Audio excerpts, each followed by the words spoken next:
stato un po' bizzarro perché io non avevo neanche la bici prima che io cominciassi a viaggiare, quindi non è stato un passaggio, è stato un inizio. Io facevo il viaggiatore prima, zaino in spalla, autobus, giro per il mondo così, però prima avevo fatto l'alpinista e mi era rimasto dentro quel bello di raggiungere un posto solo con le forze che ti puoi permettere, no? E quindi mi ero un po' stancato di prendere sullo zaino, buttarlo sugli autobus e muovermi di qua e di là. E allora per caso, perché avevo conosciuto una ragazza in India anni prima, avevo visto con una bici, mi ero interessato, ma come fai, come non fai? Mi è stata regalata una bici da 50 euro e con quella lì sono partito ed è stato da 0 a 100 e il primo viaggio sono stato via 8000 km per l'Asia e poi ho detto questa roba qua mi piace, questa roba qua mi viene facile e quindi da lì via.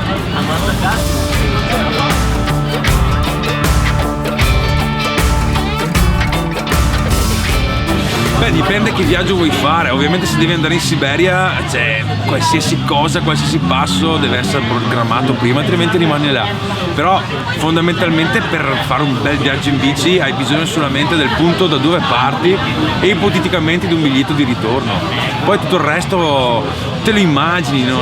Magari a casa tu ti guardi la rotta, però ti assicuro al 1000%, poi tu incontri qualcuno per strada che ti dice guarda che di là è meglio, e allora tu cambi rotta e poi tu sei totalmente fuori dal tuo progetto iniziale e quindi diciamo che tu vai poi un po' a caso, ma è bellissimo così, no? Perché è un po' triste seguire una meta che ti sei fatto da casa davanti al computer senza avere la cognizione di dove starai andando. Quando sei lì capisci un sacco di cose e poi ti diventa naturale fare delle scelte, capisci che è giusto prendere quella strada piuttosto che un'altra anche se quell'altra l'avevi scelta a casa davanti al computer. Perché? Perché sarà il posto più bello, sarà la salita più interessante, la discesa, c'è il lago, quindi è tutto quanto work in progress e deve essere così, sennò perde il fascino e anche se tu ti inventi di fare la cosa più raffinata a casa o chiedendo a amici o trovando su internet, poi alla fine viene sempre fuori qualcosa di incredibilmente unico. Per quello la cosa è figa, perché ognuno che viaggia, anche dici sono stato in Bolivia anch'io, ci metto su quello che vuoi, che avrete fatto due strade diverse e per entrambi sarà stato il viaggio migliore.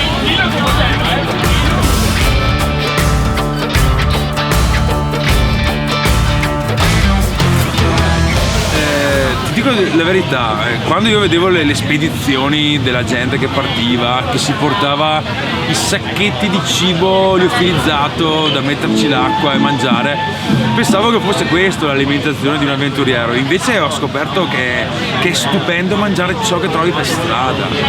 E io ho ricordi di alcuni paesi in base al cibo, tipo l'Africa, ho ricordi bellissimi del cibo che ho incontrato in Africa, la mattina la facevo la colazione con il piatto tipico di questo paese, poi magari a cena volevo quello perché avevo imparato quello, e quando invece il cibo sai che non lo troverai per settimane, allora lì devi immagazzinare più cibo che puoi, quindi cerchi, tipo in Siberia mi sono comprato anche 30 salami al colpo perché era l'unico cibo che potevo trovare, e mangi il salame dalla mattina alla sera, colazione, pranzo, cena, perché era l'unico cibo che non congelava, che era un po' facile da tenere. Comunque è abbastanza importante, ma è incredibilmente interessante ambientarsi e gustare il cibo di ogni posto in cui vai.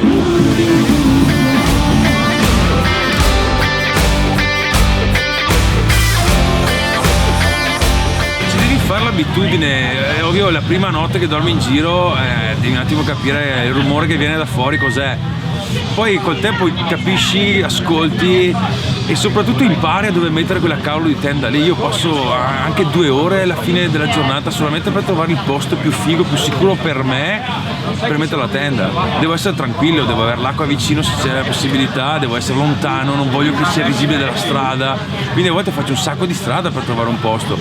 Sicuramente non succederebbe niente neanche se la mettessi sul cielo della strada, ma voglio dormire tranquillo, no? Dormire è importante, quindi ci vuole tempo e con l'esperienza esperienza uno passa e capisci che là dietro c'è un posto bello dove puoi dormire, ma soprattutto figo anche domani mattina quando ti svegli, quindi impari i parametri per trovare sempre il posto più bello, ti becchi il tramonto più bello, sei sicuro, e domani mattina ti becchi la miglior alba finché fai colazione. Diventa quasi uno sport, diciamo, trovare lo spot migliore per mettere giù la tenda, e veramente poche volte ho avuto problemi di qualsiasi genere. Quando ero in Siberia speravo di essere attaccato da un orso finché ero in tenda, perché almeno avrei abbracciato qualcosa di caldo, no?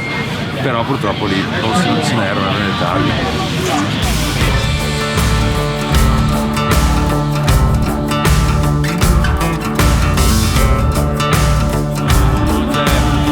Parti da solo perché sai che è facile, è tutto lì, no? È molto molto più facile. Quando vedo la gente fa traversate in solitaria, ma per me è molto più facile farla da soli che farla con qualcun altro. Cioè immagina, se tu sei iper incazzato o sei sconvolto, non hai maniera di prenderla con qualcuno. Mi immagino che quando io ero in Siberia, se avessi avuto qualcuno, molto probabilmente l'avrei divorato, ma nel senso vero della parola, l'avrei ammazzato e me lo sarei mangiato. Quindi in quel caso lì. Però è anche assurdo dire che uno va in bicicletta da solo, perché veramente quando uno gira per il mondo incontra sempre un sacco di gente, viene ospitato a casa, poi incontri gente che puoi rincontrare per strada più avanti, e quindi il fatto di essere soli è veramente molto molto breve. Io dico sempre, io godo tantissimo di stare da solo un periodo per farmi mancare per le persone, poi quando trovo le persone me ne godo ancora di più, no? Però mi piace stare da solo fondamentalmente, però ho fatto grandissimi viaggi anche in compagnia e mi hanno insegnato tantissimo. Ecco, andare con qualcun altro è un insegnamento, è più duro, ti devi sbattere, ma hai anche un altro punto di vista su quello che succede.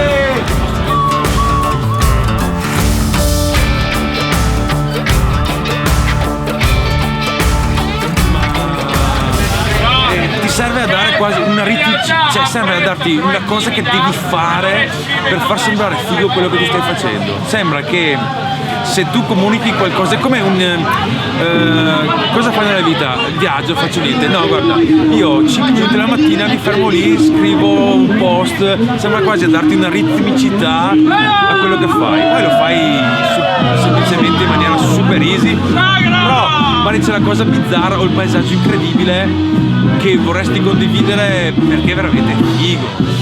E la cosa incredibile è che poi, come quando sono arrivato qua, un sacco di persone ti dicono: ah, sai che poi sono andato a vedere quel posto là, ah, perché poi sai che quella cosa mi ha fatto venire in mente di...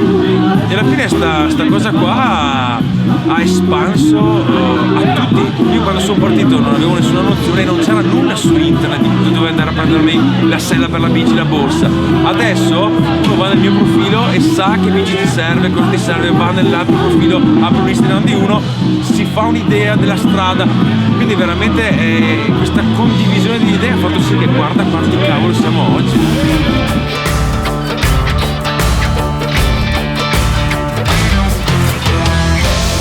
Succedono tantissime volte, quando spingi la bici in salita, quando sta venendo giù il diluvio, quando ti negano il visto per passare ad un paese, ce ne sono tantissimi, però non saranno neanche mai considerati quando poi tu ricordi quello che hai fatto, l'esperienza che hai avuto.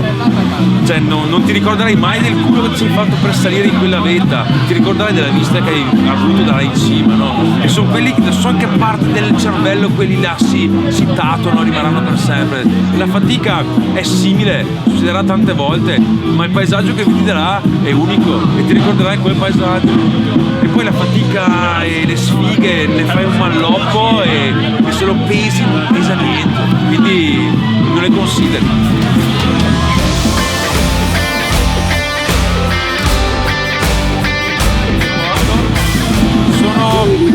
I ricordi sospesi, cioè sai quella cosa che dici va, ci penserò, ti porti un sacco di robe che ci penserò, poi quando tu sei in bici e c'hai mesi su quella sella lì, tiri fuori come se tu tirassi fuori un lavoro che hai lasciato a parte e ti metti a riflettere su quella cosa là che avevi detto ci penserò, ed è come un rivivere la tua vita più intensamente, gli dai più spazio, riesci a vedere dentro le fessure, e infatti sostengo che viaggiando è come che tu vivessi due volte, perché hai un sacco di tempo per ripensare a quello che hai leggermente solamente intravisto all'inizio, e lo stesso vale per i progetti che avrai, no? Perché hai sempre un sacco di tempo, quindi dilati, e mi piace portarmi le riflessioni sospese, me le porto volentieri dietro perché c'è un sacco di tempo per rivisitarle.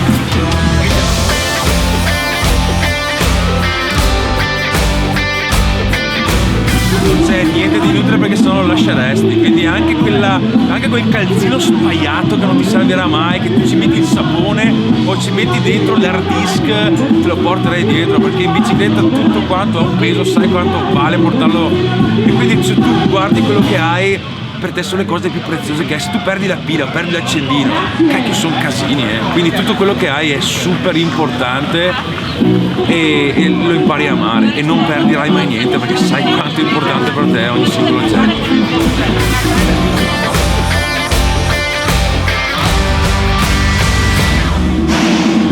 Tanto già che lo voglia fare già all'80% dell'opera. Gli manca solo una bici che non ti lasci per strada, troverà sicuramente un amico che gli presta 2 borse, un altro amico che gli presta la tenda, e vada, parti.